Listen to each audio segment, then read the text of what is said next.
AI is transforming hiring, but are we losing the human touch?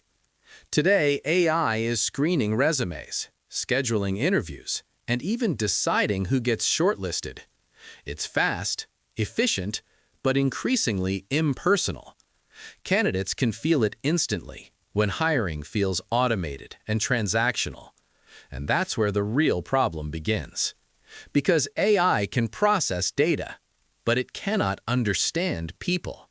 It cannot read emotions, potential, or the story behind a resume. That's still a human strength. So the question is not AI versus humans. It's how we balance both without losing what truly matters. Use AI for speed, but keep humans for connection. Because great hiring isn't just efficient, it's human. Follow HR Buzz daily for more updates.